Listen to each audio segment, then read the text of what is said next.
Let us continue with our discussion on the consequences of the Second World War. In this lesson, we start looking at the unprecedented destruction and economic distress caused by the Second World War. The Second World War also caused a period of immense economic distress. Continuing with our discussion on the consequences of the Second World War, we now look at the unprecedented destruction and economic distress caused by the war. The Second World War is often described as the deadliest conflict ever in human history. And this is because close to 75 million people died in the Second World War. And when it comes to the scale of destruction, there is still no rough estimate of it. The Second World War also brought about a period of immense economic distress which plunged the world into it. Therefore, let us now look at this direct consequence of the war in details. Now, the Second World War resulted in about 70 to 85 million fatalities. Roughly, nearly 75 million people died in the Second World War, of which a majority were civilians. Close to 55 million people who died in the Second World War had nothing to do with the battle, and they died from the countless genocides, starvation, diseases, mass bombings, and massacres. That is why perhaps the Second World War is called the deadliest conflict in human history, as close to 3% of the existing population at that time was wiped out as a direct consequence of the war. As previously mentioned, a direct estimate of the amount of destruction caused by the Second World War is impossible. But if we look at some pictures left ravaged by the war, we can easily conclude that Europe and parts of Africa and Asia were left as a wasteland after the Second World War. Over here you can see such glimpses of the war-ravaged world at the end of the Second World War. The Second World War was perhaps also the most expensive conflict of human history. This conclusion is often achieved after economists and historians take into account the collective amount of money spent by the various countries who were involved in the Second World War. This cost of the war is so astronomically high that it is more than the amount of money spent in all previous wars put together. Do you want to know what this price tag of the Second World War was? It is close to $1 trillion. But even that does not account to be the true cost of the Second World War, as it does not reflect the human misery, the deprivation, the sufferings, the dislocation of people, as well as the physical destruction of property. All those go unmentioned in that big price tag. The world still is living with that emotional debt. But coming back to that huge price tag of the Second World War, obviously, such a lot of money must have had a huge impact on the nations who spent it. Of course, after all, no nation in the world has endless amount of resources and an infinite supply of wealth. That is why most of the nations involved in the war had to take a lot of money as debt, either from other countries or from the public itself. But later on, at the end of the Second World War, they could not pay this money back, leading to debt deficits. This completely broke down most of the post-war governments, as there was a lot of pressure on their heads. To relieve this pressure, they started to devalue their currency, or to reduce the purchasing power of their currency. But as we have already seen in the past, a rapid devaluation of currency can lead to inflationary conditions, or a condition where the price of all goods rise up to an exponential level. That's what happened in most of the world after the end of the Second World War. There was a rampant case of inflation. So all of the goods were extremely expensive. The industries were having a hard time. There was a lack of resources and a shortage of supply. And due to this economic crisis, most of the industries had to shut down. This led to a mass unemployment crisis. Now, not only did the people not have their jobs anymore, every good in the market costed more than it should have. There was a shortage of supply, which led to poverty and starvation, and even more economic problems came up as the governments itself were failing on all their commitments and even incurred a lot of trade deficits, where they could not fulfill their trade commitments to other countries. This meant that the government had no revenue coming into trade as well. As if all this was not enough, even nature was not kind on the world after the Second World War. There was a serious case of crop failures and also a period of intense famine, which caused even more lack of resources and even more inflationary conditions.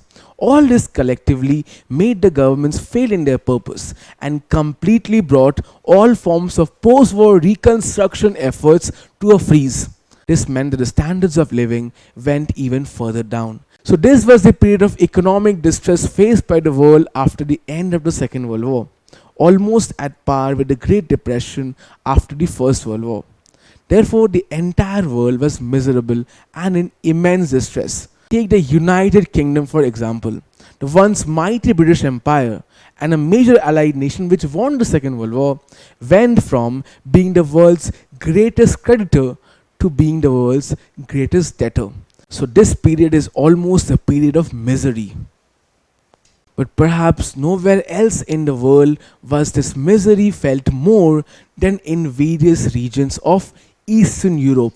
You see, Eastern Europe was the worst hit by this economic distress, and there formed a region known as the Misery Belt, which spanned from the Baltic Sea all the way to the Black Sea. So, this entire area, which is encircled by the two seas, formed a misery belt. Over here, the cities were left in a war ravaged condition, and there was also a period of political instability in these regions, which led to almost no post war reconstruction efforts. This meant that the people who lived in these areas no longer had homes to live in, and now they have to find new places, thus making them refugees. This caused a major refugee crisis in Eastern Europe, and now the world had to face with another problem. Not only were the countries not able to take care of their own civilians, they now also have to take care of the refugees who were entering their borders. But perhaps the deadliest impact of the Second World War was faced by Hiroshima and Nagasaki, the cities of Japan on which USA dropped the two atomic bombs. The atom bombs not only reduced the man-made structures in these cities to dust, but it also left behind a lot of traces of radioactivity, which made these areas inhospitable to live in and also a place where no cultivation of crops could take place. Such traces of radioactivity are still felt in these regions, leaving lands barren and people scarred for life. You can see a picture of here, which is Hiroshima, not after the Second World War, but Hiroshima in the 1980s, where you can understand the lands on which the bomb had direct impact on are still barren and no cultivation can take place. Over here you see a man who survived the bombing at Nagasaki. As you can properly see that there are burns all over his body. But the damage is not just restricted there, because radioactivity penetrates deep inside, and traces of radioactivity can be passed down to a next generation genetically, which means that not only this man but all his further generations also are suffering from the drastic impact of the bombing at Hiroshima and Nagasaki.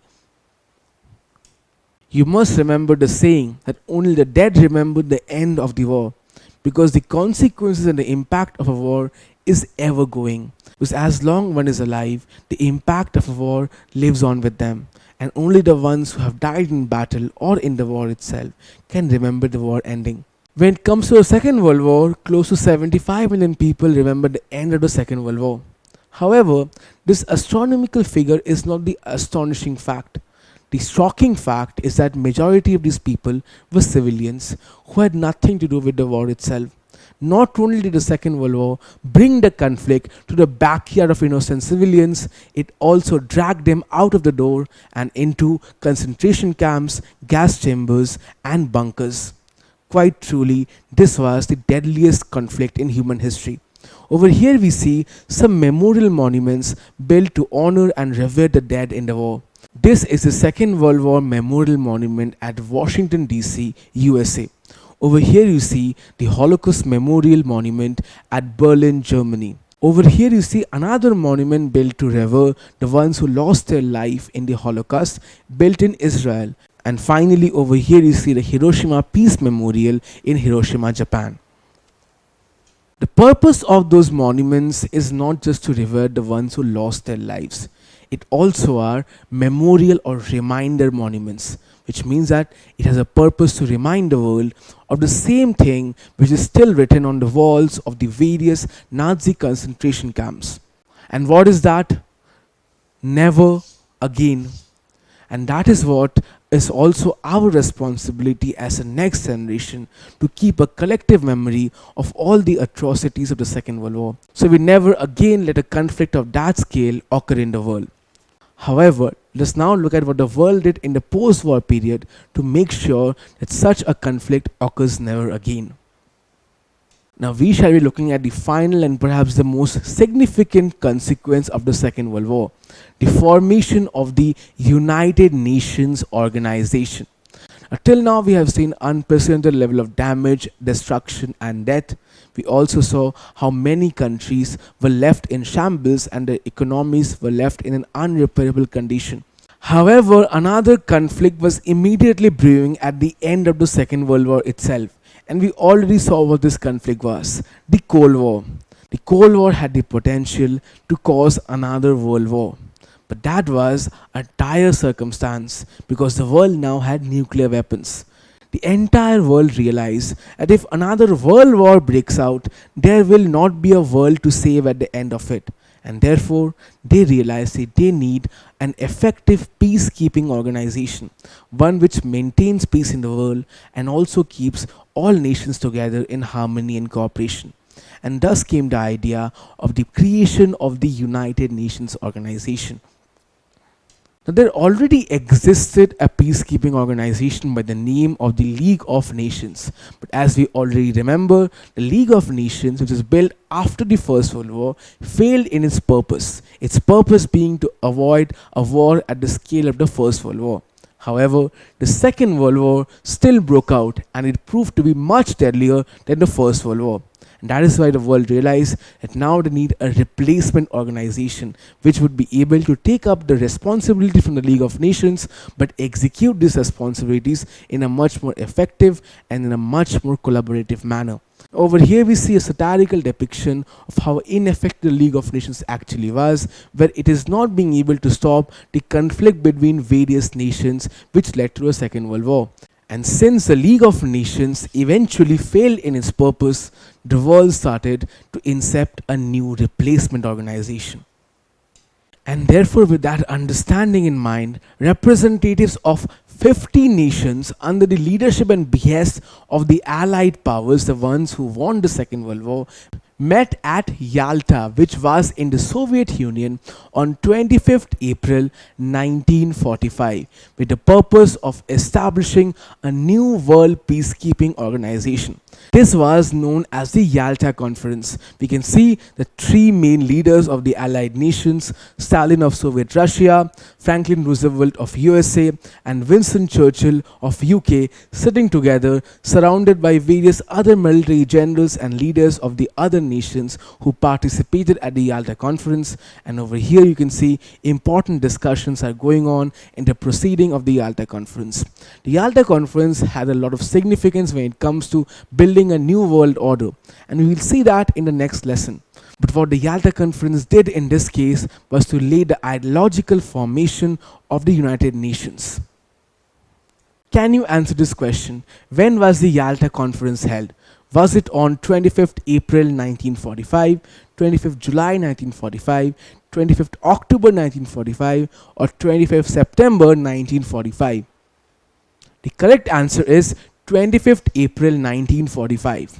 With the ideological foundation already laid by the Yalta Conference, the representatives of 51 nations met at San Francisco in the next year to draft a charter for this new world peacekeeping organization, which was named the United Nations Organization.